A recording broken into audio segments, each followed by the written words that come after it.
बच्चों, कैसे हैं आप। मैं फिर से आपके लिए वीडियो लेकर आई हूँ और आज हम एक ऐसे शब्दावली के बारे में बात करेंगे जो है राष्ट्रवाद। राष्ट्रवाद निश्चित रूप से राष्ट्र के साथ जुड़ा हुआ है।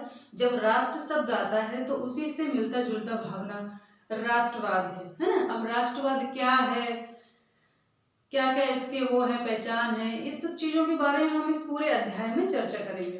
तो आज हम अध्याय 7 राष्ट्रवाद प्रारंभ करने जा रहे हैं और आशा करती हूँ आपकी समझ विकसित करने में ये बहुत सहायक होगा। इससे पहले के सिलेबस में ये नहीं था।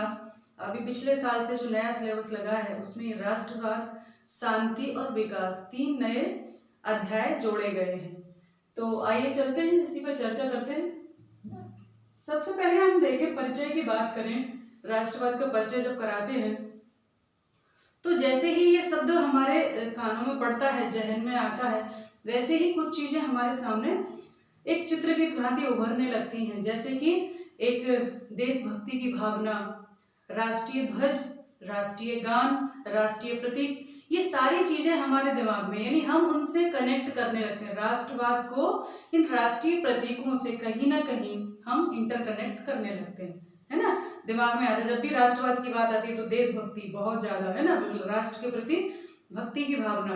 और तो यहाँ कुछ चीजें जैसे देशभक्ति, राष्ट्रध्वज, राष्ट्रगान के प्रति निष्ठा को हम राष्ट्रवाद से जोड़ सकते हैं, है ना, देख सकते हैं। यह निष्ठाओं के साथ द्वेष भी पैदा करता है। सिर्फ राष्ट्रवाद ऐसा नहीं है कि निष्ठा ही पैदा करे, ये द्वेष भी पैदा करता है। कैसे करता है? जैसे कि हम एक राष्ट्र के रूप में काम कर रहे हैं, हमने एक स्थान लिया कि ये क्षेत्र जो है, भौगोलिक क्षेत्र, ये हमारा राष्ट्र है। तो हम अपने राष्ट्रवाद के प्रति हमारी भावनाएं इतनी प्रबल होती हैं कि हम अन्य राष्ट्रों को, अन्य जो राज्य हैं उनको अपने से कमतर समझते हैं और सदैव ये प्रयत्न करते हैं कि हमारा राष्ट्र जो विश्व के क्षितिज पर सर्वाधिक ऊंचा हो। ऐसी भावनाएं होती हैं, हर नागरिक के अंदर होती है कि हमारा राष्ट्र जो है। तो ये द्वेष भी पैदा, जैसे कि भारत और पाकिस्तान की बात करते हैं, एक ही भूखंड के 2 टुकड़े हैं लेकिन नाम अलग अलग हो गए, प्रतीक अलग अलग हो गए, तो आज दोनों एक दूसरे के दुश्मन है। आप कभी देखेंगे, जानते हैं, जब मैच होता है, क्रिकेट का मैच होता है भारत पाकिस्तान का, तो भले ही लोग उसमें क्रिकेट में जानते ना हो तब भी बड़े गौर से देखेंगे कि अरे, और एक ही उद्देश्य रहता है। भारतीय लोग चाहते हैं कि पाकिस्तानी टीम हार जाए और पाकिस्तानी टीम चाहती है कि भारतीय टीम पाकिस्तानियों से हार जाए। तो ये क्या है? ये राष्ट्रवाद की भावना से ही संबंधित है। तो यहाँ निष्ठा के साथ साथ क्या पैदा हो गया? द्वेष पैदा हो गया, है ना, क्योंकि हम अपने आप को प्रबल दिखाना चाहते हैं, अच्छा दिखाना चाहते हैं, ऊंचा दिखाना चाहते हैं, सामने वाले को कमतर। तो यहाँ द्वेष भी पैदा होता है ना। आगे बढ़ते हैं। इसने इतिहास रचने में योगदान दिया है। निश्चित रूप से जब भारत ने स्वतंत्रता पाई तो कहीं ना कहीं एक राष्ट्रवाद की भावना थी कि हमें अपने भारतवर्ष को स्वतंत्र कराना है। तो एक इतिहास रचा गया है और ऐसा इतिहास सिर्फ भारत में ही नहीं, 20वीं शताब्दी में लगभग बहुत सारे देश, एशियाई मूल के, अफ्रीकी मूल के, ये सब स्वतंत्र हुए और सब में कहीं ना कहीं अपने राष्ट्र के प्रति भक्ति थी, भावना थी, तभी वो इतिहास रचने में सफल हुए। ठीक है, ये पतन का हिस्सेदार भी रहा है। केवल ये इतिहास ही नहीं रचा, इसने पतन का हिस्सेदार भी। जैसे पुराने जो बहुत बड़े बड़े साम्राज्य थे, जैसे रूसी साम्राज्य था, है ना, ऑस्ट्रिया, हंगरी, रूसी साम्राज्य, डच, पुर्तगाली, ब्रिटिश साम्राज्य, ये सब जो साम्राज्य बड़े बड़े थे, इनके पतन में भी राष्ट्रवाद का भी बहुत बड़ा हाथ है, क्योंकि वहां के जो निवासी थे उनके अंदर राष्ट्रवाद की भावना जागृत हो गई थी। तभी तो उन्होंने आंदोलन किए, स्वतंत्र संघर्ष के लिए कितने सारे आंदोलन चले, कुर्बानियां दी, तब कहीं जाकर उन्होंने स्वतंत्रता, हमारे भारत की तरह ही अन्य देशों ने भी, अफ्रीका में तो अभी 1994 में स्वतंत्रता पाई है गोरे लोगों से, है ना। तो ये इस प्रकार से चलता रहा है और चल रहा है, चलता रहेगा सदैव, क्योंकि राष्ट्रीयता की जो भावना, जो भी आंदोलनकारी नेता होते हैं वो आम जन के अंदर राष्ट्रीयता की भावना पैदा करते हैं। पहले हमारा, अब तो हमारा तिरंगा है, जब पहले नहीं था तो जब आंदोलन चलते थे तो रोटी और कमल को उन्होंने निशान बनाया था आंदोलनकारियों ने। ऐसे अलग अलग जो क्षेत्रीयता के हिसाब से थे, जैसे थे वैसे उन्होंने उसको बनाया। वंदे मातरम उस समय 1905 में जब बंगाल विभाजन हुआ था तब लोकप्रिय हुआ था, आगे चल के वो हमारा आज राष्ट्रगीत है का हिस्सा है, वंदे मातरम। तो ऐसे चल के बहुत सारी चीजें हैं जो भावनाएं हैं, हम बात करें तो ये भावनाएं ही होती हैं जो राष्ट्रवाद को एक मूर्त रूप प्रदान करती है ना। तो ये अब ये तो रहा इसका परिचय, ठीक है। और 1960 के दशक में बहुत सारे राष्ट्र जो हैं उनकी सीमाएं निश्चित हुई। एक भौगोलिक सीमा होना जरूरी है एक राष्ट्र की, है ना, तभी वो राष्ट्र के प्रति भावनाएं जुड़ती हैं लोगों की। उसके अंदर जितने भी लोग रहते हैं वो एक राष्ट्रीयता के नाते एक दूसरे से जुड़ जाते हैं, है ना।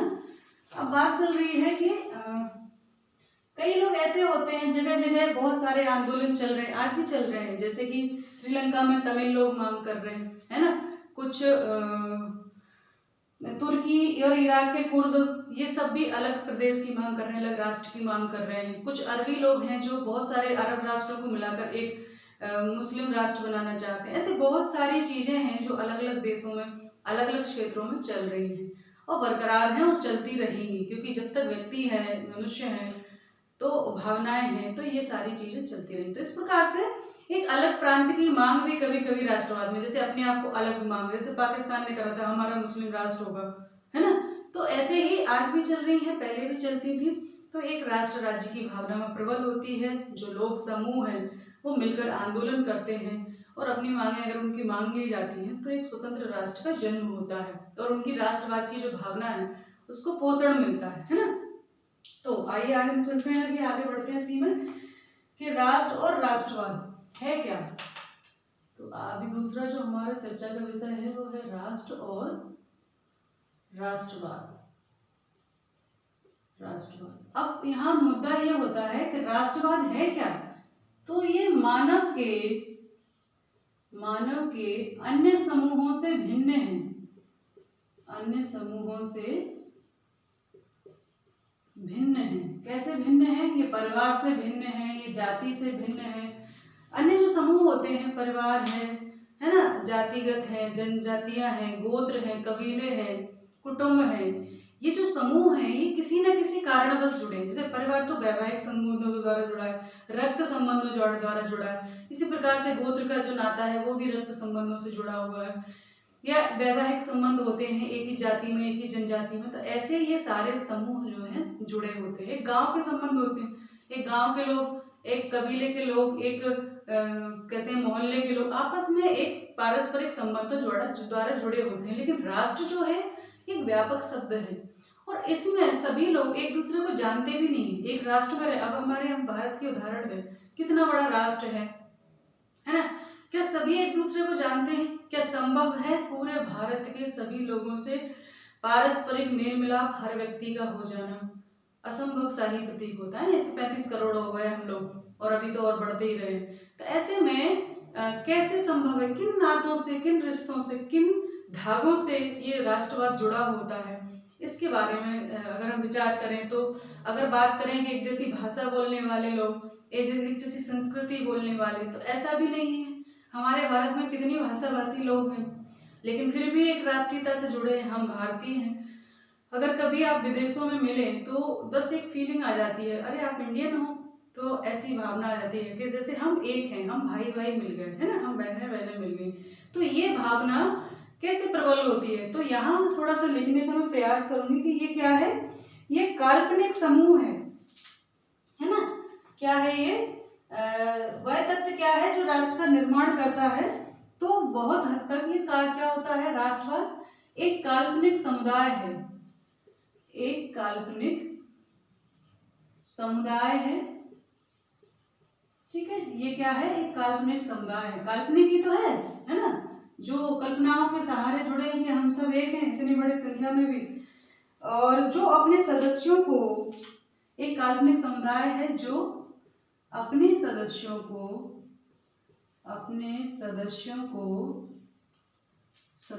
को किससे जोड़ा रहता है? विश्वासों है ना, विश्वासों के साथ और इनके साथ जोड़ता है। ये काल्पनिक समुदाय है जो विश्वास, आकांक्षा और कल्पनाओं के सहारे, विश्वासों है ना, जो यहाँ पर साझे लिख लेना, साझे विश्वासों, जो अपने सदस्यों को साझे विश्वासों है ना, और कल्पनाओं और आकांक्षाओं,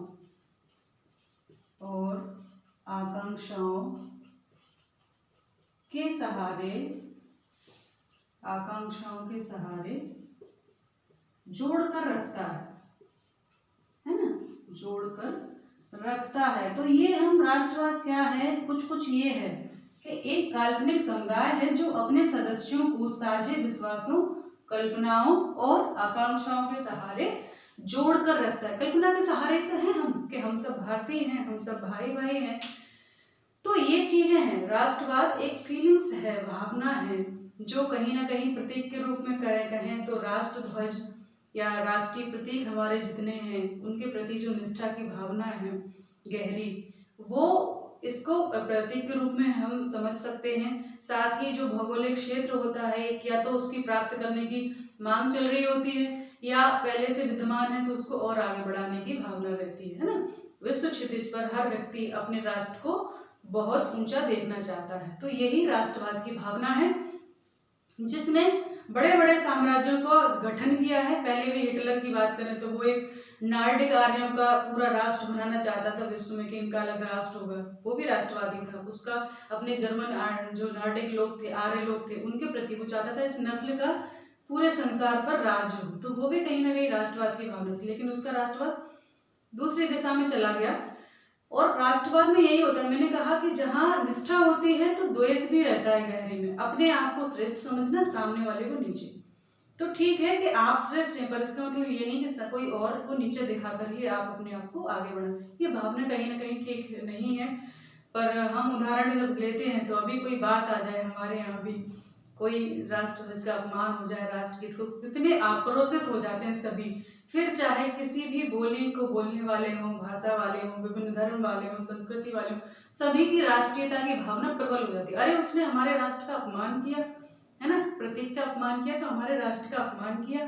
तो ये भावना जो है ये राष्ट्रवाद है ना। और ये कल्पनाओं के सहारे और एक सामूहिक साझे विश्वास, एक विश्वास ही तो है कि हम सब एक सूत्र में बंधे हुए हैं, हमारा एक राष्ट्र है।